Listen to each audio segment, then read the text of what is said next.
Fred. I'm the chairman of the Gibson at the moment.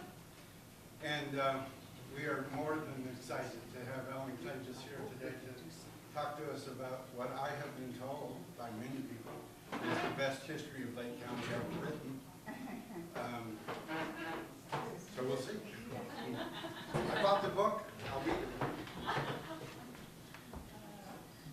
Okay, we're gonna, should I put this on?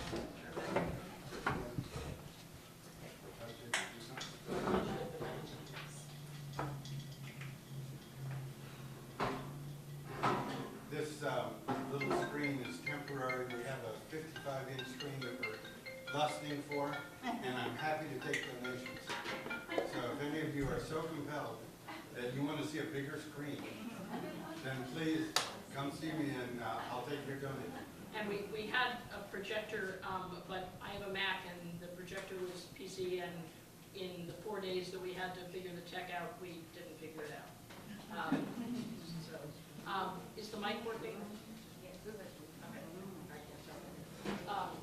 So I turned mine back on and off here. All right. I have to turn yours back on and off. Getting these things to talk to each other. See, I used to have a slideshow. How many of you remember slides? Okay.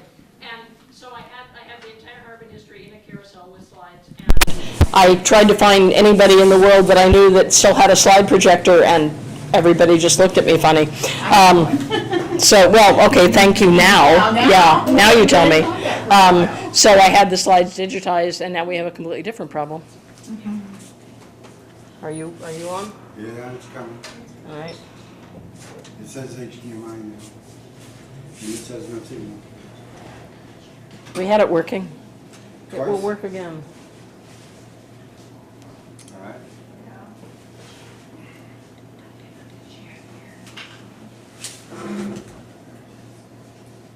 Isn't this exciting? It's such a fascinating spectator sport. Although we got it working once, so we have every confidence that we'll work again. So let me just give you an introduction. My name is Ellen Klages. From 1987 to 1991, I was a resident at Harbin Hot Springs. I moved up to Harbin in order to write the history of the place, because I had come up on a visit and I had been hiking up in the hills, and there was a foundation of a house We don't have anything. that was obviously 19th century. And the friend that I was with said, "Oh, that's the old Stagecoach Inn." And I thought, well, that sounds interesting. And I collected postcards at the time. And so I was at a postcard show, and I thought, oh, I wonder if there's any pictures of the old Stagecoach Inn. And so I was looking through the Lake County box in many dealers' things, and I was finding pictures of Harbin Hot Springs, and I bought a couple of postcards, but I didn't find the old Stagecoach Inn. And I went down to the San Francisco Library, and I looked through the California history section, and I looked for the old Stagecoach Inn in Lake County. No old Stagecoach Inn. Turns out there never was an old Stagecoach Inn. Turns out that the foundation of that house up on the mountain was somebody's house. But by that point, I had been doing the research for 3 or 4 months and had found out all sorts of interesting things about Harbin Hot Springs and that part of Lake County, although I didn't find the old Stagecoach Inn. And I went to Harbin and I said, well, I've been doing all this research on the history. And they said, oh, we have a resident here who's writing the history. You can just give him your notes and that'll be fine. And it was like, well, no. And then I talked to him and he said, well, little missy, you just give me your notes and I'll write them up for you. And it's like, no. And then I don't know what happened to him. He didn't die or anything. There's no unsolved murder. But he got a real job or something and left Harbin like 2 weeks after I moved up there. And I suddenly got the history back. So I was doing research, and I was on my way down to see my sister, who lived in Palo Alto at the time, and my car got broken into. And they took all my notes and all of the postcards that I had bought. I don't know what they were going to do with a whole bunch of handwritten notes about Harbin Hot Springs, but they stole them all. And I was told by one of the psychics up at Harbin that I had a photogenic memory. Think about that for a minute. And that I could just recreate it. And so I got to my sister's house and wrote down as much as I could remember of what I had in the car. And then I started over. And it turned out to be a good thing because I started over from a completely different tack. So We still have no signal. I will continue. Yeah, we're gonna have to work on it together because Okay. between the two machines. All right, I'm going to turn my machine off. All right, so we're still playing with the tech. So for 3.5 years, I did research all over Lake County, and 9 other counties. I was in the courthouses of 9 counties in Northern California looking through clerks' records. I loved the clerks that did not write in copperplate. The one county that had 4 years of a clerk who was left-handed and had a back slant, never try to scan anybody who writes left-handed in copperplate because it's almost impossible to read. But I went to the Census Bureau and looked up census records. I went back as far as I could for primary sources to uncover what I could. Because there's one book, it's written in, Tony's 1881? 1881 History of Lake County, that everybody else that wrote a history of Lake County used as a primary source because it was the oldest book about Lake County. It was wrong.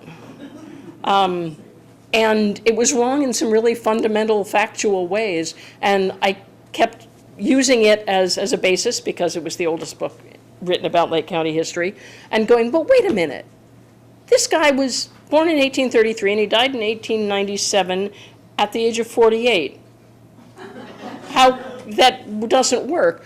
And so I ended up driving all over the place. I was in, let me see, Lake County, Napa County, Solano County. I was in Sacramento at the California History Museum. I was at the Bancroft Library at UC Berkeley. Anywhere I could dig up stuff.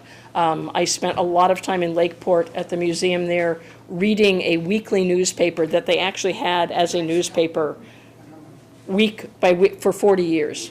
I mean, I wasn't there for 40 years, but I read, felt like it. I read 40 years of newspapers week at a time. Okay, now let's see. Well, you've got something. All right. Oh, now you know what my code is. How many of you were quick enough to notice what my code is? Missed your chance.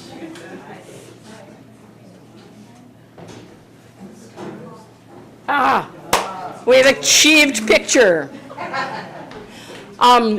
So anyway, and in 1991, Harbin Springs Publishing published the book Harbin Hot Springs, Healing Waters, Sacred Land, which is a big, thick book about the history of Harbin. This is kind of bittersweet because the last time I showed this slideshow was for the 40th anniversary of the current iteration of Harbin. And I was up on property and I could say, and if you go over there to that building, you can see that this is where that used to be. And now everything is where something used to be. So it's, there are going to be times in the slideshow where I'm going to get stuck because my references no longer exist because of the Valley Fire. Harbin is being rebuilt. It's probably going to be a slow thing. One of the things that I used to say is that there used to be 35 hot springs resorts in Lake County. And Harbin was the only one that was still up and operating and running after 150 years. Hopefully in a couple of years that will be true again. It's not at the moment. But we will find out what it used to be and we will go on from there. So the first chapter in the book is about geology. I have no postcards of that. It's about rocks and volcanoes. Lake County is not on a fault line. The fault lines end in Calistoga. So during the 1989 earthquake, we didn't feel anything except for a large influx of tourists. But most of Lake County is on a giant magma chamber, which is why there are hot springs. So somewhere between 1 mile and 4 miles underground is molten lava. Now this is true, in various other parts of the planet, but it's deeper down. Anywhere there are hot springs, there is molten lava and there are volcanoes. Konocti is a volcano. Konocti is an active volcano. You may have noticed that it's not really doing much, so it's not terribly active. But volcanoes have a 500,000 year cycle. So they're on for 200,000 years and off for 300,000 years. And we have no idea where we are in that cycle because that's not a human scale. But it's very possible that we're in the on cycle, and that at some point Konocti is going to do exactly what Mount St. Helens did. We will probably have 50 or 75 years notice. And it will probably not happen in any of our lifetimes. But all over Lake County, there are these magma chambers, and everywhere it comes up to the ground, you get water coming out of the ground, and it's hot. Now, the interesting thing about that water is that a lot of it has come up to the surface for the first time in millions of years, because Lake County used to be actually a giant lake, as did much of North America. So when you go to a hot springs, some of the water that you're swimming in is water that dinosaurs actually swam in. And you are the first person that it has ever touched. You are the first human that it's ever touched. And I just find that remarkably cool. Every time I got into the hot pool up at Harbin, I would think, dinosaurs.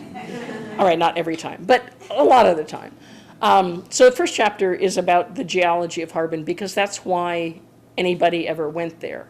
The second chapter is about the Lake Miwok Indians, who had it as a sacred site. And the reason that it was a sacred site was that hot water came out of the ground, and especially in the winter, that's a marvelous thing, because there isn't any other way to make heat other than fire, and fire that you don't have to, wet fire is really amazing. And so it was a sacred space for the Indians.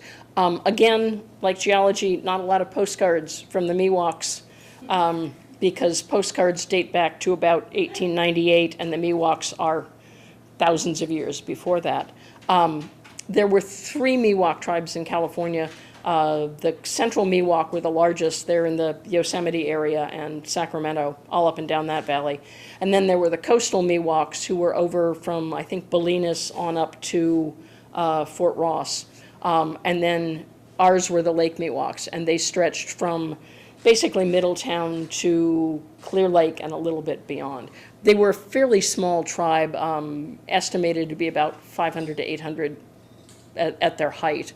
And when the Spanish came in the 1840s, that was bad. They pretty much decimated the Indians. They moved a lot of them out of the county. They converted a lot of them to Catholicism. They killed a lot of them. And they sort of co-opted the culture, so that in the back of the history book, there is actually a Lake Miwok English dictionary. It's based on the research of a woman named Catherine Callahan, who's a professor at Ohio State, who came when she was doing her doctoral dissertation in the very early 1950s and talked to the handful of people that still spoke Lake Miwok, and developed a dictionary. And there are things there are a lot of Spanish terms in the dictionary that are sort of transliterated. And there are also words for things like atomic bomb, which translates as, I think, bright light, terrible noise, or something like that. That obviously was not an original Lake Miwok word. But again, not a lot of postcards. They were here and trading with the coastal Miwoks and up at the springs until the Spanish came, and then they were sort of dispersed. And the Spanish owned this part of California until California became a state. So most of this was the Calliope land grant, and most of the early settlers had gotten land grants from the Spanish. The first, oh, bugger, I talked too long. Got it? Okay, good. I will not talk so long. This is James Madison Harbin. He is the first guy to have settled the area around the springs, and it is the reason that it's called Harbin Springs. He's the guy that made me go to all the courthouses, because he was the one that I thought, he was born then and he died then. He was how old? Turns out there were 2 James Madison Harbins. They were father and son, and nobody before me had figured that out. And Julie will tell you that I came running into the kitchen up at Harbin going, I found 2 of them! And everybody would sort of pat me on the head and go, that's nice, dear. It's, sit down, have a glass of water.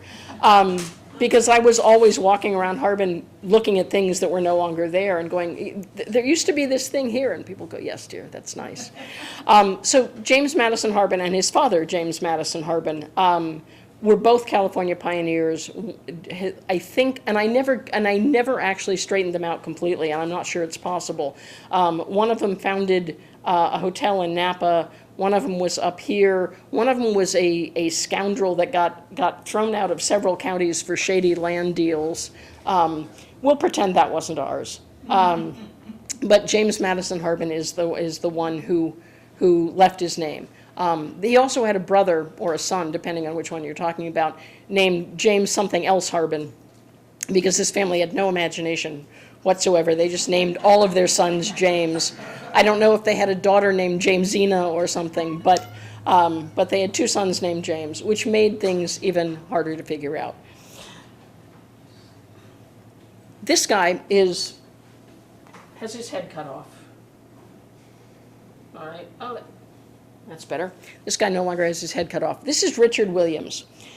Richard Williams was an East Coast man who in 1866 had a wife who was very ill with some sort of not clearly defined female troubles, and came west and to the hot springs because he had heard that they might be curative, and he bought several hundred acres around the springs and opened the first hotel. This is 1866, so this would be Harbin's 150th anniversary. And he called it Harbin Hot Springs because it seemed like a good name. No. Okay. And now that I've turned him so that he fits that way, I can't see the other pictures. Oh, come now. There we go. No, don't tilt. Is this doing the same thing on the screen that's doing on mine? Okay. There we go. All right. This is what Harbin Hot Springs looked like sometime in the late 1860s. So this is just after the Civil War. And at that point, the people, he had opened the resort to be a curative health spa. It didn't help his wife. She died a couple of years after he opened it. But invalids came up from the city and the surrounding areas to take the waters. Now, the taking the waters cure was really, really popular in the mid-19th century. And people would come up and they would drink the water and they would soak in the water. Harbin has a sulfur spring, an iron spring, a lithium spring, and an arsenic spring. And oddly enough, the arsenic spring was also thought to be curative, although if you did too much of it, it kind of wasn't. Mostly it was used for athlete's foot, and it's a very small spring, and it was used to soaking foot bath. But the people would come up, no, don't, there. There was a stagecoach that came up from San Francisco. It took 9 hours to get from San Francisco to Harbin. And isn't that what it took you to get up here yesterday? it's what it took me to get, yeah, that was mostly the Bay Bridge, though. Took 9 hours to get from here to Harbin. You would take the ferry from San Francisco to Oakland, and then you would take the train from Oakland to Crockett, and then you would take another Crockett across the Carquinez Straits from Crockett to Vallejo. Then you would take another train from Vallejo up to Calistoga, where the rail line ended, and then you would take a stagecoach from Calistoga up to Lake County. Now, it took 5 hours to get from San Francisco to Calistoga on trains and ferries, and it took another 5 hours for the stagecoach to get from Calistoga up the mountain. If you come up Highway 29, okay, there's no other way to get here. When you come up Highway 29, just outside of Calistoga, as you're driving up right before the mountain of that first curve, you'll see something called Longley Old Toll Road. That's the old stagecoach road. I drove it once. I do not recommend it. There's a sheer cliff on one side and a drop on the other side, and it's like a dirt one-lane road. It is not built for cars. And it comes out, I don't know what the place is called, but there's that sort of green building up at the top right before Robert Louis Stevenson Park. That used to be where the toll gate was. It was a toll road, and you would have pay your toll. But the stagecoach came out up there and then followed Highway 29 the rest of the way into Middletown. Now, stagecoaches sound really incredibly romantic. Well, they are. I mean, they're the Old West and the stagecoach. Now, in the winter, a stagecoach was very cold. Not a lot of people came up in the winter, but some invalids would come up and because to take the waters. In the summer, okay, for one thing, invalids were told never to take off their flannel long underwear because they were invalids and they should never catch a cold. So you've got maybe 19, 20 people who've been wearing the same underwear for 6 months in a small 10-foot by 10-foot box on a day like this, when it's 105 coming up the mountain. And there were no windows in a stagecoach. There were just canvas flaps. And in order for everybody not to die, they had to keep the canvas flaps up because otherwise everybody would suffocate. But then the dust came in because these were dirt roads. So by the time you got to Harbin or any of the other hot springs, you had a whole bunch of really sick, smelly people who were covered in dust. And if you weren't sick when you got in the stagecoach, you were probably sick by the time you got out. So they stayed for the summer because nobody wanted to do that trip again. So after 9 hours in the stagecoach, these sick people would come. Presumably they would take off their flannel long underwear and put on flannel bathing suits and wool bathing suits, and they would take the waters and drink the waters and soak in the waters. Now, they never soaked naked because really this is Victorian times. So they were wearing big, heavy wool bathing suits, and that's if you were a guy. If you were a woman, you were wearing about 25 pounds of bathing suits. So you were getting your exercise just getting out of the pool because you were completely sodden by then. But they would stay from, say, May to September and then go back down the hill. This is the Harbin Springs stable that was down in Calistoga at the time. That's the same one. That's the stagecoach. So here is a lovely Victorian woman taking something from the sulfur spring. And Richard Williams built bathhouses and he built a hotel so that all of his invalids could be sick in comfort. And Richard Williams died in 1882 of typhoid, or what they called typhoid pneumonia or pneumonia typhoid. I'm not sure what the difference is. And his daughter Maggie, who had just married one of the stagecoach drivers, a guy named Jim Hayes, took over the running of the springs in 1882. In 1894, there was a fire. This is going to be a theme. There was a fire that burned down the main hotel, and Maggie and her husband rebuilt some of it, and they ran it for another, I think, 20 years. And the whole take the waters thing started to fall out of favor. So invalids weren't coming up as much. Business wasn't as good. They sold their rights to the springs to somebody else and continued to lease it and run it. Oh, wait. Nope. More pictures of things they did. Invalids slept in tents because being out in the fresh air was good for you. And this is pictures of people on the lawn next to tents and one of the cottages. And this is them playing the most strenuous thing they did, which is croquet, because really, invalids, they're not going to play touch football. Actually, not sure that touch football existed then. So this is them playing croquet on the lawn, wearing 20 pounds of clothing on a day like this. They stayed invalids for a while, I think. So this is Jim Hayes, who was the stagecoach driver that married Richard Williams' daughter. And he took over the management of the springs after his father-in-law died. And the invalid thing was starting to sort of peter out because that movement of take the waters wasn't as popular, and people were sort of discovering that it didn't usually work. And so he went for another tack and decided that he was going to build a really big hotel, which he did. and build an annex hotel. This was up by the baths. And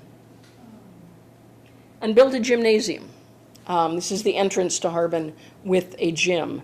And the reason he was building the gym was that he decided that what the clientele that he wanted was men, hunters and fishermen and boxers and guys that wanted to come up to the wilderness and kill things or hit things, because he was that kind of guy.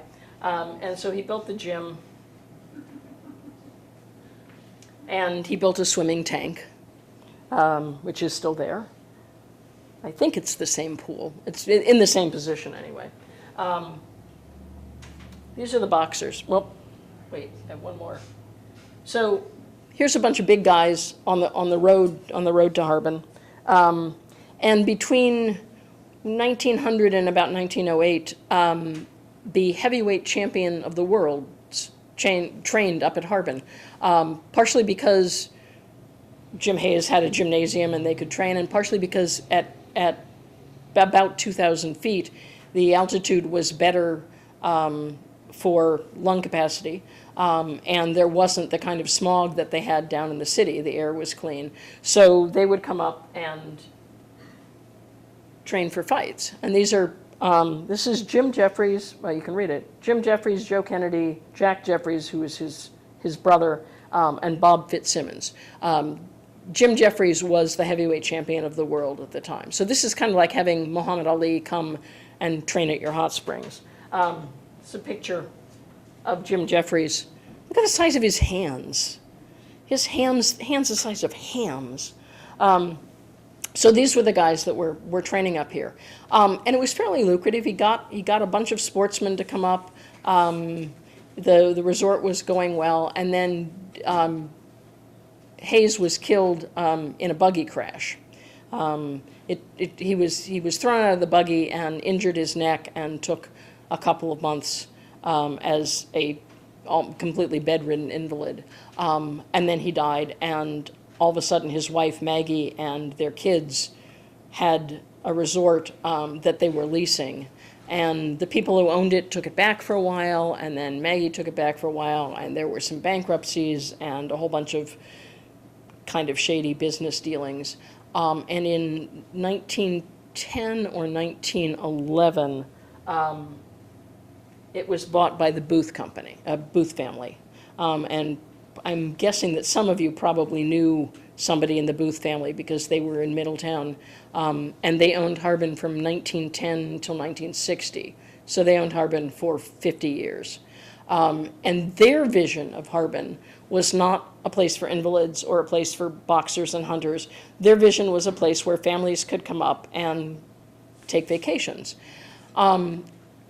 In the middle of the Booth's tenure, toward the beginning, the automobile became a factor. So instead of having to take the stagecoach up on the stagecoach run, you could just motor up.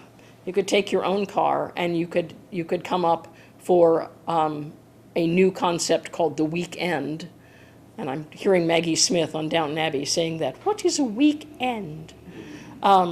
But it was a new concept because people were working a 5-day week, and all of a sudden you could just come up to Lake County from the city for a day or two rather than for the whole season, and it changed the way people vacationed.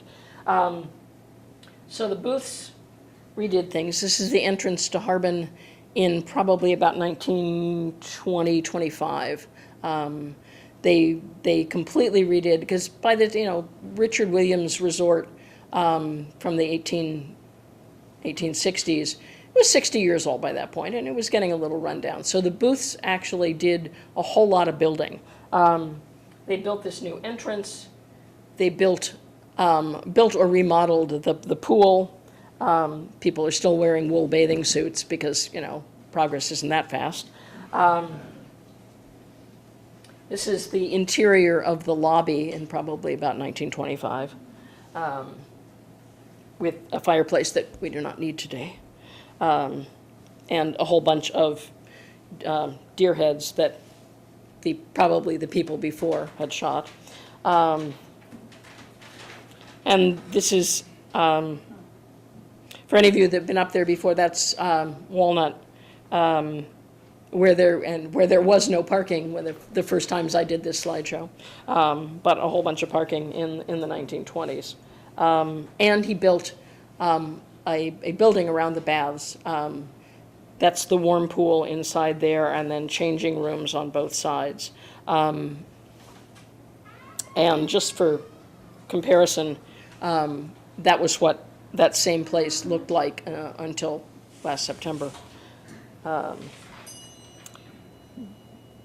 Okay, this one makes no sense unless you've been to Harbin, but this was the garage and the bar parked in front of there, and you can see there's this gas pump, and that's what the gas pump looked like in 1991. He built another hotel called the Main Annex. There was a property north of Harbin that was owned by other people or hadn't been developed. And in the mid-1920s, around 1925, 26, it was bought by a guy named Stuparich. For those of you who know Harbin fairly well, this is what we used to call the village. In the 1920s, it was a separate resort. It was the Stuparich Resort. It was reached by the same road from Middletown, but then it branched off. And it was a fairly extensive resort. It had its own cottages. It had its own pool. It had its own dining room. That's that fountain. Whoop! Don't do that. All right. There's a weird little fountain right there, and this is the picture of that same weird little fountain in 1991 or so. That was all that was left of that part of Stuparich. This is the dining room at Stuparich. Stuparich sold to the Fleischacker family in San Francisco after a couple of years, and he traded this resort just north of Harbin for several commercial blocks in Pacific Heights. Yeah, seems like a good deal to me. And the Fleischacker family and a family, and Greenbach, I think, ended up taking over the resort. This is 1927. The KKK was fairly active in Lake County in 1927, and they didn't like anybody who was Jewish owning property or owning a resort. So they put a scare campaign out and had a news in the paper that the resort was going to be a Negro resort. And that got everybody up in arms. And then the paper printed a retraction and said, no, it's not true. It's not going to be a Negro resort. But 2 weeks later, the resort burned to the ground. There is no proof that it was the KKK. There were some Burning Cross rallies and some guys in white hoods around the same time. But most of Stuparich burned to the ground, and Newt Booth bought it for a reasonable song and just made it part of Harbin. Not sure that he ever really did anything with it because parts of it had burned, but he owned the land anyway, and I don't know if he had any plans to do something with it. This is Newt Booth in about 1943. Obviously, the fishing was pretty good up there. He built the main hotel, built a gazebo out front there. And I want to say the gazebo is still there, but the gazebo is not still there. It was the last time I was up there. That's the main hotel. And the main hotel burned down in 1943 in the middle of the war. And because it was the middle of the war, there were no materials to rebuild it. And so the Booths sort of worked around not having the main hotel and had cottages. And they still had families. Families would come up pretty much, the same weekend every summer, and they would know, and they'd go, "Oh, you're here again," and families would come up at the same time, and it was all very nice. And I love this picture. This is the picture on the Y up the road from here, going off to with the woman and her poodle, going off to Harbin. By the late 1950s, this is the Booths. The Booths were very elderly. there was jet travel, so people could go on vacation to someplace they couldn't drive to, and they could go to Hawaii. And Disneyland had opened. And so family vacations changed, and families didn't want to come up to a hot springs, especially a hot springs that at this point was almost 100 years old. The way people took vacations just changed. And so, and the booths were sort of hanging on until 1960. They had rebuilt the hotel sometime after the war, and when they could get materials again, and it burned down again in 1960. And at that point, this is them sitting in the ruins. And at that point, they sort of threw their hands up and said, okay, we give up. The hotel's burned. Business isn't as good. People aren't coming up on vacation anymore. We're old, we're tired, we're going to sell. So they sold. The resort was getting fairly funky. Nobody, it was, as you've seen from lots of the resorts around here, nobody was keeping it up. Nobody was coming. People were going someplace else. So there were, in the early 1960s, there were many, many, many owners, like a half a dozen. And they all had schemes for what they wanted to do with what had been the Harbin Hot Springs Resort. They were going to turn it into the Golden Spa, which was a weight loss spa based on the Golden Door. That fell through. One guy was going to turn it into a golf course and bar and resort, and didn't get the money, and that fell through. What was called a homophile group, which would now be called a gay group, was going to buy it, and that really fell through, because again, that got into the papers, and not sure exactly what happened, but they didn't get their funding. So by the late 60s, 67, 68, the place was in pretty bad repair. Nobody really knew who owned it. Kids were driving up and shooting out windows. Kids were probably going up there to make out and drink too. And it was becoming kind of derelict. Like most of the other resorts, it was about to die. Oops. And this guy, who's named Hemrick, Don Hemrick, had a group called the Frontiers of Science. He was a physicist, and as far as I can tell, a complete whack job. He was a mystic. He was investigating brain energy and all sorts of things. And so I don't know that he ever owned it. He may have leased it legally for a while, but I think he and his group were just squatting mostly, starting in about 67. And they published that. And this is a terrible slide, but that it's called the Harbinger, and that was their newspaper.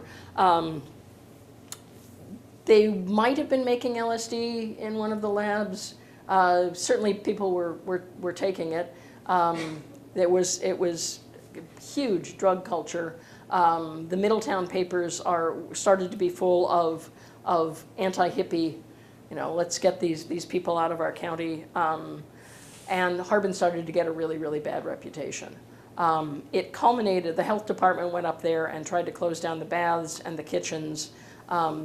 It was the sort of community where people would be in a room and it would be too cold, so they would take the door and set it on fire so that they would get warm. And in the summer, if it was too hot, they would break the windows so there would be a breeze. So the pools were trashed. There were naked hippies all over the lawn. Everybody was up there, was stoned. Some of you lived in Middletown at the time probably remember them wandering down. And in 1969, there was this huge party for what was then called Harbinger University. It was at the Fillmore in San Francisco. The Grateful Dead played. Timothy Leary was there. It was like a 4-hour show, and then everybody came up to Harbin for a big party. So there were 400 or 500 people dripping and having this giant party up at Harbin, and the sheriffs raided it. Some of the sheriffs were given things that were laced. Apparently it got to be an even stranger party after a while. One sheriff who had drunk the Kool-Aid and didn't know was surrounded by people going, "It's okay, man, just let go. No, it's okay. Just it's the universe, man." And they had his gun. Nothing really bad happened, but Harbin was shut down in 1969. And again, it went through a couple of years of nobody really owned it. The state was looking at maybe turning it into a state park and ended up turning Olompali up on 101 into a state park instead. Again, people were going up to get loaded and take their BB guns and shoot out windows and do anything else, and it was completely and totally derelict. And in the early 1970s, Robert Hartley, who came from a wealthy family, was an investment guy, had some money, was also a Gestalt therapist. He and two of his colleagues decided that they wanted to start a Gestalt community, and they were looking for a place that had some kind of infrastructure, had water, had electricity, was far enough away that they wouldn't be disturbed and it would be peaceful. And while his partners were somewhere either in Mexico or Morocco, I don't remember, started with an M, Bob Hartley found Harbin, and they wanted $250,000 for 1,200 acres. And he offered them $180,000, figuring that it was lowball enough that they would turn him down, and his partners would come back. And they took it, whoever it was that owned it. At this point, it was a corporation or a bank or something, because it changed hands so many times.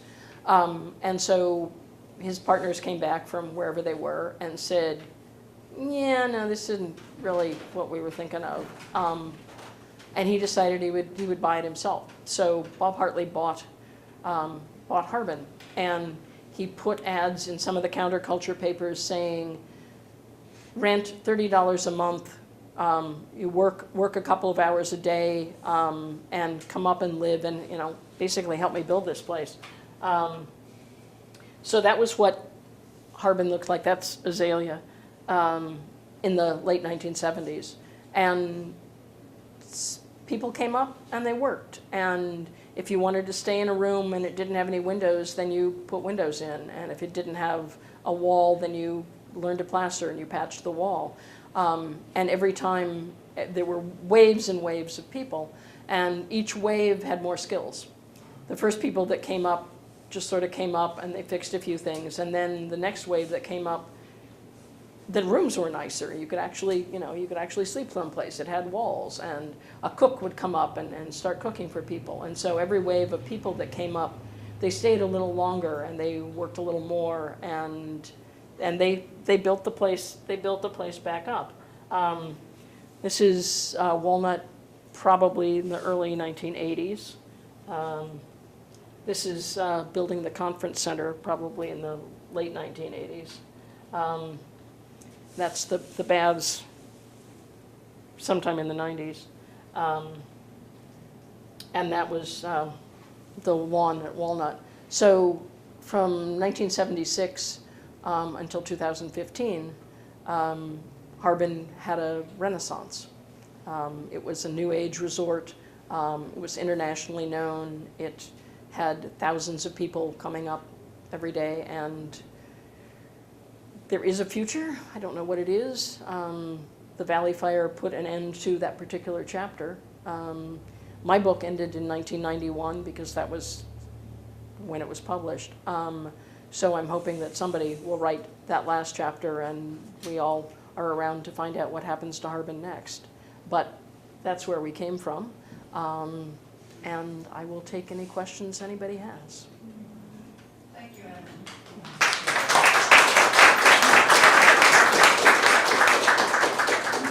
Questions?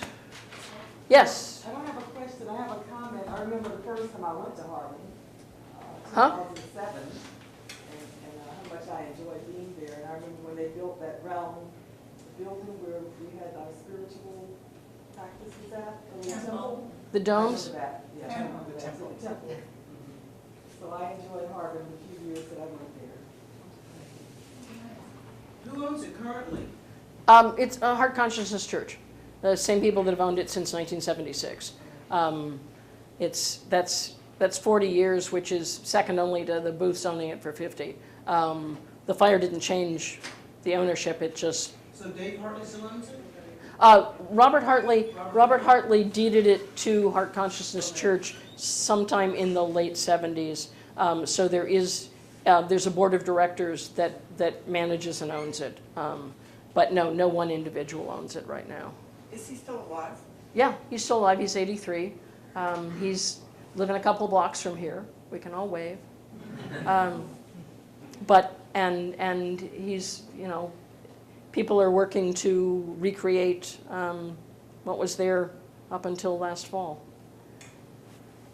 Yeah.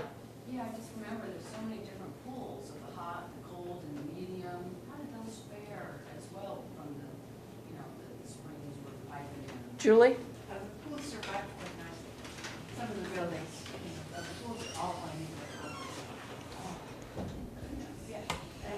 See, that's the easy part, right, that's the easier part. Yeah, fire doesn't destroy water. Yeah, no, I didn't think so. I didn't think it was going to change, but I was just noticing yet you were showing, the big main pool in the pictures so often that you had great, slides of. So I was also wondering when some of these later ones maybe came about or any information you might have on that. Well, that's when I did the slideshow. I put together the slideshow in 1991. So the slideshow is 25 years old, and I wasn't thinking about the present in 1991 because you could go visit it. You could just drive up and it was there. So I was mostly concentrating the slideshow on the history, and I used to walk around, and there were, and I suspect that there still are, bits and pieces of all of the previous resorts there. You can find building foundations, and there's a wall that I'm assuming is still there that was behind the cold pool, where somebody, the workmen wrote their name in the cement, and it dated 1912. So there's stuff like that all over the place. So my slideshow was definitely concentrating on the things that I would call history 25 years ago. But there's a big cold plunge that is a natural cold water. The heart-shaped pool is warm. The hot pool comes out of the ground at 108 degrees, and then there's an inflow to the warm pool, so that by the time and the warm pool is like the size of this area, and about yay deep on me. So by the time it fills up, the water's down to about 99 degrees. It's just a little warmer than body temperature. There's a small arsenic spring that's a foot bath. There's a cold plunge that's really cold, that comes directly out of a cold springs. I think that's the Iron Springs. So there are at least 5 or 6 different actual springs coming out of the ground, and then there's piping to fill up the various pools. And then the pool up at the village, which used to be Stuparich, I think came from a separate source. I'm not sure that there was ever a hot spring up at Stuparich, but there was a cold spring, and that's where that pool was filled. People in the back are shrugging, so I don't know, I may be making this up. That's... The village pool is gone, it was taken out. Yeah, the village pool is gone now, but when it was there, I think it was filled from a natural spring that was up on that side of the hill. You all look like dead fish. It's very hot. Do you know how anybody know how building is coming along with things? We've broken it down into phases, phase 1, 2, 3. Phase 1 has its opening and it opens to camping and then it's invaded by the end of this fall. So then we get building solid structures.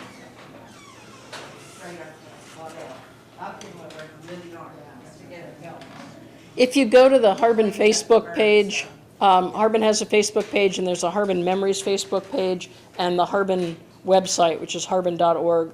I think the architect, or the architect's renderings of the proposed layout are up there, which is the only way I would have seen them, so I'm assuming they're there. And people have been posting lots and lots and lots of pictures of the Harbin of the last 20, 25 years, if you want to see what it looked like before the fire.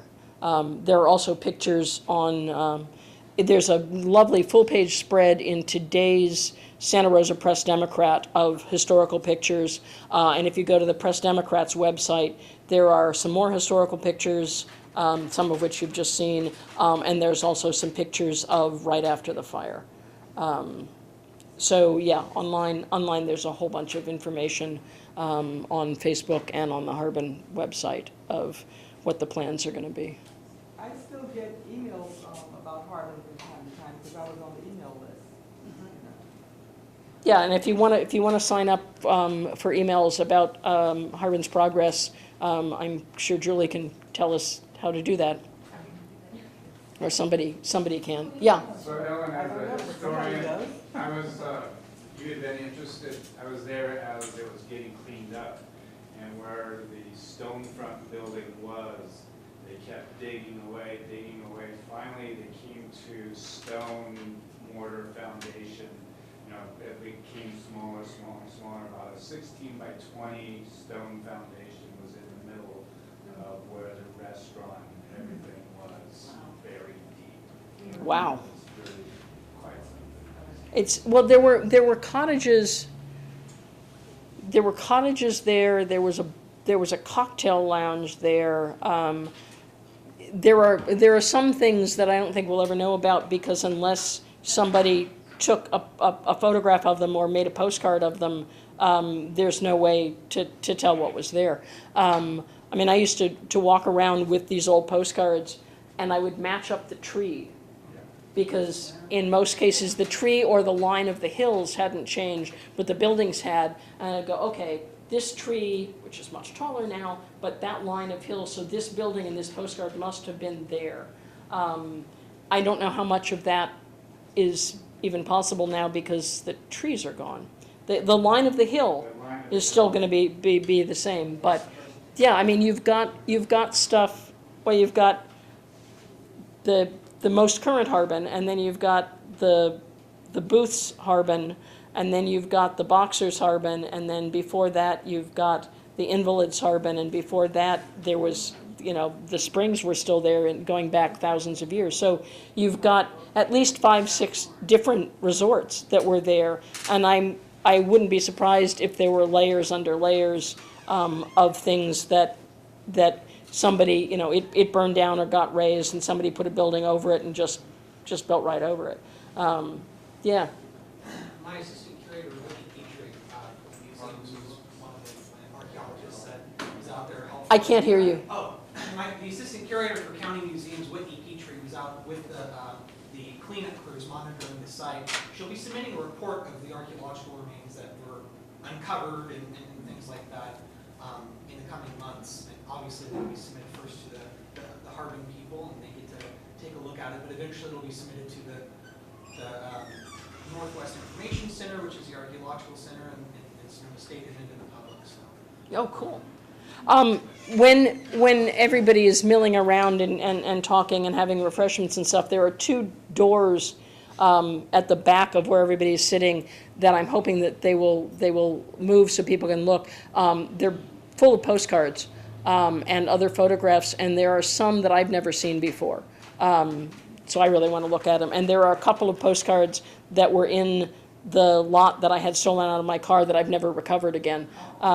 So there's a bunch of stuff that I'm really antsy to see and get copies of, because it's a really nice display of many eras of Harbin history that the Gibson has got. Yeah, Linda, and then you. Yeah, somebody was asking about where the emails have come from, and there is a pretty close to monthly newsletter that's being sent out, and it's mostly to the list of Harbin guests that we have in our database.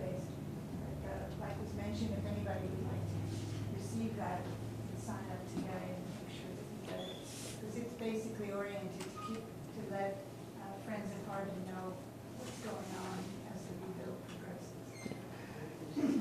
Yeah. So your book was published in 1991, and so after that, no one has taken up the history of carbon since then? No, I'm the last crazy person left. I moved back to the city and went on to write other books. So no, I don't think anybody's come up to Harbin in the last 25 years that was as much of a history buff as I was. Because I would think after reading your book, somebody would have been inspired to write more about carbon. Well, the thing with the last 25 years is it's not history yet. I mean, it is now. Yes. And that's the sad and kind of, it's the sad thing about the fire is that suddenly the present has just become history. And so, yeah, I'm hoping that somebody documents the Harbin that we just lost, because it, like I said, it was the present. Nobody writes about the present. I mean, newspapers, but you don't set out as a project to go, I want to write a book about today, because then the next morning you wake up and go, I want to write a book about today. And you have to pick some point in the now to look back from, and figure out how far you want to look back. And in the last 25 years, no, nobody has documented that, because it was an ongoing thing, and you could just go there. You didn't need a book. Or journals or something. Yeah, you could just go there. And now that you can't, yeah, I'm hoping that somebody is gathering photographs and anecdotes and things so there's a second volume that people can read. But in the meantime, all you have is my book. And I think we have a box of them for sale for anybody that doesn't have it.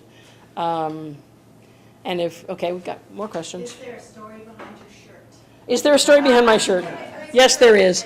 When I first moved up to Harbin, friends and I were hanging out, and we decided, I can't remember what mischief we were up to, but we were up to mischief. We might have been waiting until the guests had gone to bed and having a squirt fight around something, but we decided we were the Harbin Bad Girls. And so I made a T-shirt. This isn't it. This is the second shirt. I made a T-shirt, and I think I'd made like 25 or 30 of them, and sold them to Harbin women. It was only women, and you could have a Harbin Bad Girls T-shirt. And the first one said, "Bad girls dance where they want to," on the back. And it was really popular. And so the next year I did a second shirt, and that's this one. This is actually Sheena, Queen of the Jungle, at the worm pool. And does it say anything on the back? No. Okay. Doesn't say anything on the back. And then I did a third one that I don't remember well. And then we kind of lost interest. So that's the story behind it. And we are thinking of reviving them on Cafe Press or Zazzle or something, as a fundraiser for the new and improved Harbin.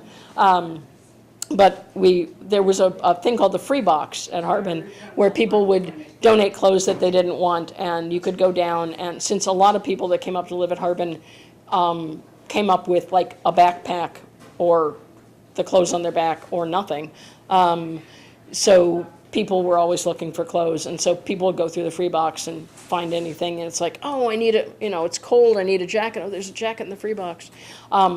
And my friends and I found we were walking down around Mainside, and there was a guy who was wearing a Harbin Bad Girls shirt, and we surrounded him and said, "You have to take the shirt off." And he said, well, no, I found this in the Free Box. And he said, "You have to be a girl." Actually, this is not what we said. There was a rule, but it's a mixed crowd, so I'm not going to say what it was. But we basically said, it's this or this, it's your choice, and he took the shirt off. And so, if we sell it on Cafe Press or something, we will not be able to limit it to women, because that would be a violation of human rights. But yeah, the Bad Girl shirts were just for girls. And I decided that I was trying to figure out what I would wear, because I don't have somewhere I actually do have a History Lady t-shirt. But I didn't have like, I'm a historian t-shirt. And so I thought, oh wait, I'll wear my Harbin Bad Girl shirt. And the nice thing about it is when I go outside, it's sleeveless. Because I put on the jacket when I got in the car, and I got about 5 blocks and had to pull over and take the jacket off because it's like, it's too hot outside for a jacket. But I decided I should look professional. But I gather you're still being a bad girl. Oh, I am still a bad girl, yes. I'm sorry, that part doesn't go away. Besides copies of the Harbin book, I have 1 copy each of my 2 novels. They're historical fiction. The first one is called The Green Glass Sea. It won the Scott Odell Award for historical fiction, which is a national award. And it's about 2 kids growing up in Los Alamos while their parents are inventing the bomb. And the second book is the sequel. So I have 1 copy of each, if anybody is interested. And we have the history book. For today, only at the low, low price of $20, we have Harbin Hot Springs, this is a great history book. And we don't know how many of these are left because we found a couple of boxes after the fire. I think that's all that exist. Julie and I were talking last night about figuring out ways to reprint it. But there may be like 50, 75 copies of it left in the world. And a third of them are here. So, yeah. I just want to make an announcement to everybody before you get up, even if you aren't finished with questions. Not everybody signed this. We're all volunteer organizations, so if everybody would please sign this before you go, we'd really appreciate it. Thank you. All right. I will sign books. I will answer questions you were too embarrassed to ask out loud. Yes, Miss Adams. The door with the postcards and those are actually photocopies of the postcards, and the originals are all burned. So this is really all there is left. Yours was stolen. The ones you have, and this photocopy door is all that's left. Okay, yeah, Linda. And just, I wanted to put in a plug, this history book that Ellen wrote is very, very readable, very entertaining. I'm not a history buff at all, and it's just totally captivating me. So I want to let you know that it's really great reading. Thank you. It was a labor of love. It was fun to do. It was like 3 years of research and driving around, and in some cases getting really obsessed about some little detail and just running with it. So there are lots of asides and footnotes of things that I'm not sure anybody but me cares about. And yet I think that it sort of makes the history come alive, because history is, as far as I'm concerned, it's not just dates and facts, it's actually people's stories. And the more I could find out about the people that built Harbin in its various incarnations, the more interested I got. And anybody that knew me at the time will tell you how amazingly obsessed I would be walking around with my head 50 or 80 years in the past, and not paying attention to what was going on, and then sort of coming out of a trance going, why are these cars here? What is this? I mean, it's, but I got really into it. And is that what brought you up to live at Harbin? Yeah, I was gonna do the history, and my life in the city wasn't going all that well. But yeah, I the old Stagecoach Inn got me up there, and I had at that point maybe half a dozen postcards that I'd gotten in a postcard show, and just thought, well, this is really fascinating, and I wonder what more there is. And 3 years later, there was a whole lot more. So, and there are pictures in the book that aren't in the slideshow, and lots of trivia. And I used to be able to say, you can have the book and you can ask me anything, and I bet you can't stump me. But it's been 25 years, so I bet you can. But thank you all for coming out on a really hot day. We've got water and I think iced tea and some bunchy things. Why don't you introduce Julie, since we're delighted to have our poet laureate here. Oh, okay. The woman who's been answering the questions about what's going to happen next is Julie Adams, who besides being on the one of the managing directors of Harbin Hot Springs, is also Lake County's poet laureate.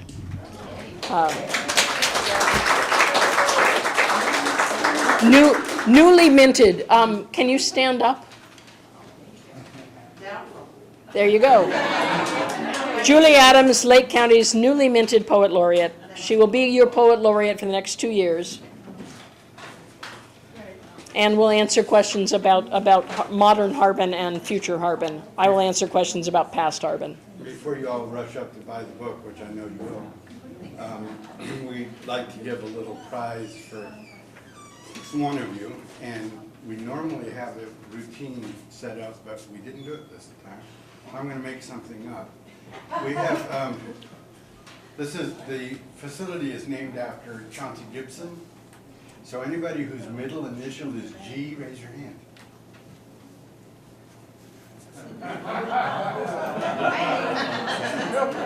How about C? Actually, my name is Charlotte Gabrielle Kuhn. There you go. Wow. Well, here's some Gibson wine glasses for you.